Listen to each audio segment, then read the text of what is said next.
Question है 1,000 रुपए का 8% वार्षिक चक्रवृद्धि ब्याज दर से 2 वर्ष का ब्याज कितना होगा। तो चक्रवृद्धि ब्याज से रिलेटेड एक आधा क्वेश्चन आपके एग्जाम में जरूर पूछा जाता है, चाहे वो सेंट्रल गवर्नमेंट का एग्जाम हो चाहे स्टेट गवर्नमेंट का एग्जाम हो। ठीक है, तो चक्रवृद्धि ब्याज से रिलेटेड कोई भी क्वेश्चन आए तो हमारे दिमाग में एक फॉर्मूला है कंपाउंड इंटरेस्ट का, वो हमें याद होना ही चाहिए। वो होता है CI = P bracket 1+R/100 T-P। ठीक है, ये होता है कंपाउंड इंटरेस्ट का डायरेक्ट फॉर्मूला। ठीक है, इसको हम अमाउंट के फॉर्म में भी लिखते हैं A = P 1+R/100 बस।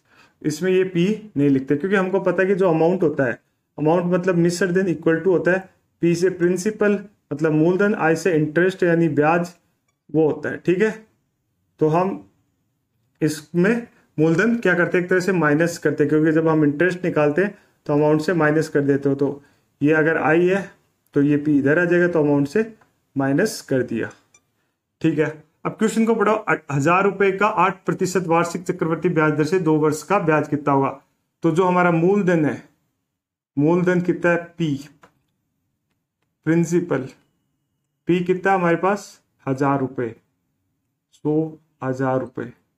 ठीक है, और जो दर हमारी रेट R वो कितनी है 8%। ठीक है, और टाइम समय T वो कितना हमारे पास 2 वर्ष। ठीक है, अब जिन स्टूडेंट को आता है या जो प्रो लेवल के स्टूडेंट है वो तो इसको 2 मिनट में कर लेंगे। ठीक है, तो ये वीडियो उनके लिए ज्यादा जो 6th क्लास में, 7th क्लास में, 8th 9th 10th क्लास में और जो चक्रवृद्धि ब्याज के क्वेश्चन सोल्व करना सीख रहा हो। ठीक है, उनके लिए तो आप क्या करेंगे, हम अमाउंट में ये वैल्यू पुट करेंगे। ठीक है, ताकि इजीली सोल्व हो जाए। तो अमाउंट निकालेंगे हम, तो अमाउंट में A, ठीक है, P प्रिंसिपल मूलधन कितना हमारा 1,000 रुपए, 100,000 रुपए, 1+R कितनी है दर 8, ठीक है, अपॉन 100, और टाइम कितना हमारे पास 2 वर्ष। ठीक है, बहुत से टीचर इसको यहीं करके छोड़ देते और फिर बोलते हैं आप इसकी कैलकुलेशन सोल्व कर लो और आ जाएगा। पर स्टूडेंट्स के यही दिक्कत आती है, वो इसको यहाँ तक तो वो भी समझ गए कि फॉर्मूले में वैल्यू पुट कर दी, फिर क्या करते हैं वो उसको सोल्व भी करते हैं पर एक आधी कैलकुलेशन मिस्टेक हो जाती है जिसकी वजह से उनके आंसर नहीं आ पाते। और जब वो 6th या 7th क्लास में हो तो अपनी बुक में पीछे आंसर मैच करते तो वहां पे आंसर मैच नहीं होते।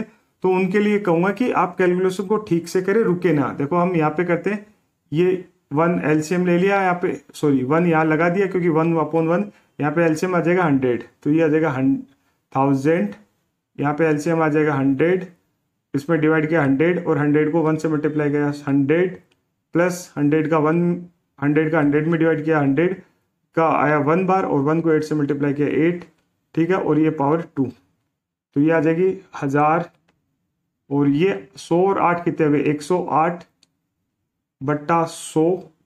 ठीक है, अब पावर में 2 लिखा तो इसको 108/100 लिख लेंगे, 108/100। ठीक, अब 2 जीरो से ये 2 जीरो कट हो गए, 1 जीरो से 1 जीरो कट हो गया। ठीक है, अब इसके बाद आप थोड़ा आराम से इसको सोल्व करें। देखो 108 को 108 से मल्टीप्लाई करते हैं, 108 को 108 से मल्टीप्लाई करते हैं। ठीक है, आपको YouTube पे बहुत से वीडियो मिल जाएंगे जिसमें आपको शॉर्ट ट्रिक बताएंगे कि आप इसको शॉर्ट ट्रिक से कर सकते हो, इसको शॉर्ट ट्रिक से। देखो शॉर्ट ट्रिक कुछ नहीं होती, वो बेसिक कंसेप्ट को ही थोड़ा घुमा फिरा के आपको बता देते हैं। और कुछ शॉर्ट ट्रिक ऐसी होती है जो आपके हर जगह अप्लाई नहीं होती, तो फिर आप उनके रूल याद करोगे तो आपके पास इतना टाइम नहीं। तो पर आप सीख सकते हो, मैं ऐसा नहीं कह रहा कि आप सीखोगे नहीं, सीखो जरूर सीखो, पर जो बेसिक कंसेप्ट है वो ये होता है कि आप मल्टीप्लाई करो और बार बार जब सीखोगे इस बेसिक को ही तो आपकी कैलकुलेशन ऑटोमेटिक ही फास्ट हो जाएगी। तो फिर आपको किसी शॉर्ट ट्रिक की जरूरत ही नहीं पड़ेगी। देखो 8 को 8 से मल्टीप्लाई किया 64 और यहाँ पे 0 तो ये 6 आ गया पावर से। ठीक है, 8 एकम 8, तो इसको आप जल्दी से कर सकते हो, ये 0 0 0, ठीक है, 8 0 1, ठीक है, 4 6 8 और 16 1 और ये लो 11,664 आ गए। ठीक है, अब इसको सोल्व करने में आप देखोगे 108 को मल्टीप्लाई कैसे करेंगे, ऐसा नहीं है, आप इजीली सोल्व कर सकते हो। बस थोड़ी सी स्पीड स्लो हो सकती है आपकी, पर जैसे जैसे करोगे आपकी स्पीड बढ़ जाएगी। तो ये आ गया हमारे पास 11,664 और नीचे देखो 10 है यहाँ पे, ये 10। ठीक है, इसे डिवाइड किया पॉइंट आ जाएगा एक इधर, तो आ जाएगा 11 66 0.4, ये आ गया। ये हमारे पास कितना है अमाउंट, ठीक है, ये अमाउंट आ गया। आपको पता है कि इंटरेस्ट यहाँ पे पूछा है ब्याज कितना है, और इंटरेस्ट का एक तरह से फॉर्मूला होता है अमाउंट माइनस प्रिंसिपल, ठीक है। तो अमाउंट हमारे पास कितना है 1166.4 माइनस प्रिंसिपल 1000, ठीक है। तो ये आ जाएगा हमारे पास 166.4।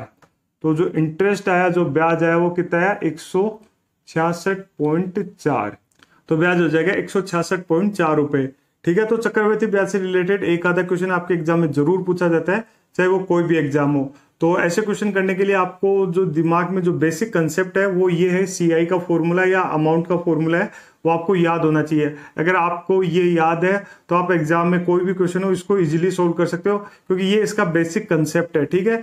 अगर आप 6, 7, 8, 9, 10th क्लास में हो, अगर आप सीख रहे हो तो आप इसको याद रखो। फिर आपको सिर्फ लैंग्वेज वो थोड़ा ठीक से समझना होता है फिर, क्योंकि आगे जाके क्वेश्चन है इसमें तो क्या आपसे डायरेक्ट ब्याज पूछा है, फिर आगे जाके आपसे कोई टाइम पूछ लेगा, कोई आपसे दर पूछ लेगा, या फिर मूलधन पूछ लेगा, या मिश्र धन पूछ लेगा, या फिर दोनों का अंतर दे देगा।